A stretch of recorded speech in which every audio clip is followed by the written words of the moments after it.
السلام عليكم ورحمة الله وبركاته، أهلا وسهلا بإخواتي وحبايبي. يا رب تكونوا في سعادة وبخير وبصحة وبكل حاجة حلوة يا رب، اللهم آمين. قبل بقى ما ابتدي الوصفة هنسمي الله ونصلي على رسول صلى الله عليه وسلم. هنعمل مع بعض حاجة حلوة سريعة جدا، مش هتاخد معاك أي وقت في المطبخ وانت واقفة حرفيا هتعمليها. حاجة حلوة، اقتصادية وسهلة وطعمها حرفيا لذيذ جدا.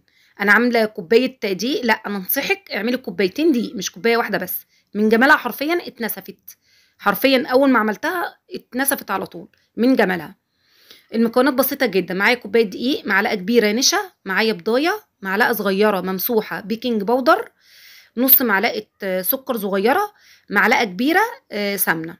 هنحط بقى كوباية الدقيق على معلقة النشا الكبيرة، على بضاية، على معلقة ممسوحة بيكنج باودر، على نص معلقة صغيرة سكر، على طبعا الفانيليا عشان البضاية، وايه معلقة صغيرة خل، ومعايا معلقة كبيرة سمنة، اي نوع سمنة عندك، او معلقة كبيرة زيت، المادة اللي عندك الدهنية ضيفيها.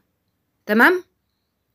مكونات سهله جدا جدا جدا. هنحط بقى رشه ملح صغيره بسيطه خالص، ومعايا ربع كوبايه ميه. طبعا ربع كوبايه الميه مش هحطها كلها، انا هحط الميه بالتدريج على حسب نوع الدقيق يعني. هي خدت معايا معلقتين ميه، يعني ما خدتش معايا ربع كوبايه، لا خدت معايا معلقتين بس، لان انا عايزه هنا العجينه متماسكه ما بتلزقش. عايزه العجينه ما بتلزقش، تبقى متماسكه. تمام. وفي نفس الوقت ما تكونش ناشفه قوي يعني. بس خلاص كده، سهله جدا وانت واقفه تعمليها بكل سهوله.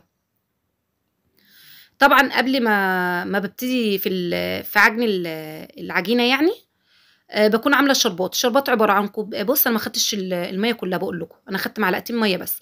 الشربات بقى عبارة عن كوباية مَيّة كبيرة، والشربات عبارة عن كوباية سكر وكوباية مَيّة ونُص عصرة ليمونة، أحطها على النار طبعًا قبل ما ابتدي البغاشة معايا، العجينة يعني. بس طبعًا أهم حاجة عندي الشربات يبقى تقيل معايا، يعني هياخد معاكِ 10 دقايق على النار.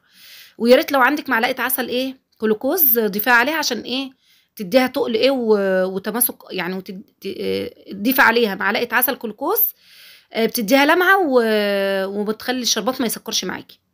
تمام. لو ما عندكيش خلاص هي كوباية سكر وكوباية مَيّة، حطيهم على النار لمدة 10 دقايق. جبت بقى ريّحت العجينة لمدة 10 دقايق، هاحط بقى على الرخامة رشة نشا، وهافرد بقى العجينة معايا سمك ولا رفيع أوي ولا تخين أوي. تمام. السمك معايا متوسط بس مايل للرفيع شوية، بس ما يكونش رفيع أوي طبعًا عشان إحنا عايزين كلّها قلب. عندِك بقى قطّاعة، عندِك سكينة، هتقطّعي بعد ما نفرد العجينة هنقطّعها مكعبات صغيّرة. بس وصفة سهلة جدًا، حرفيًا ما بتاخدش معاكِ أي وقت، وحاجة اقتصادية جدًا، وطبعًا حاجة هتحلّي بيها وأنتِ واقفة كده عايزة حاجة حلوة، نِفْسِك رايحة لحاجة حلوة، قومي اعمليها يا ستّ الكل مش هتاخد معاكِ أي وقت. كوباية دقيق وبضاية، لو ما عندكيش بضاية عادي ما فيش أي مشاكل، اعمليها برضك هتطلع زي الفل. بس كده. هاحط بقى الزيت على النار، وزيت طبعًا يكون سخن، وهاحمّر معايا البغاشة.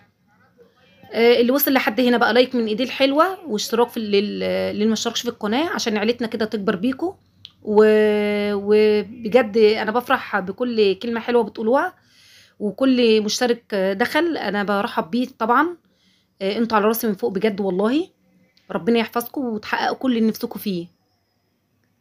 بانقل بقى العجينة بقى اللي أنا قطعتها على طبق عشان تبقى سهلة عليَّ إن أحطها في الزيت. اعمليها بقى، مش عايزة تحطيها في الشربات وعندِك صوص شوكولاتة، أي صوصات حطي عليها صوصات، سكر بودرة. هي فكرتها سهلة جدًا وبس طعمها بجد حلو أوي. فيها من طعم بلح الشام، طعمها بيميل لبلح الشام ده لو أنتِ عايزاها ما تحطيش فيها نشا هتميل أكتر لبلح الشام. هي وصفة سهلة أوي، أوي، أوي، أوي، وطعمها بجد جميل أوي. ربنا يا رب يحسن ما بين إيدِك يا ست الكل. أي بنوتة حلوة فعلًا وهي واقفة في المطبخ هتعملها لإنها سهلة جدًا، جدًا، ومن الحلويات اللي طعمها حرفيًا تدوقيها أكنِّك عاملاها بطريقة صعبة، لكن هي طريقتها سهلة جدًا، جدًا، وطعمها فعلًا مميز. جربيها لإن هي فعلًا حرفيًا بجد تستاهل التجربة. بس كده وأنا واقفة كده أحمّرها. تمام. وبجد، بجد اعملوا كوبايتين دقيق مش كوباية واحدة، لإنها طعمها حلو أوي طعمه بجد يعني.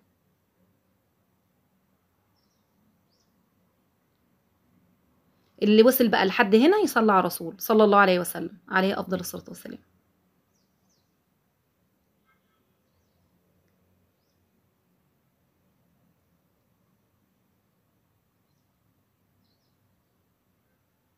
طبعا انا سكت عشان خاطر ايه اوريكم التحمير، تحمير البغاشه يعني.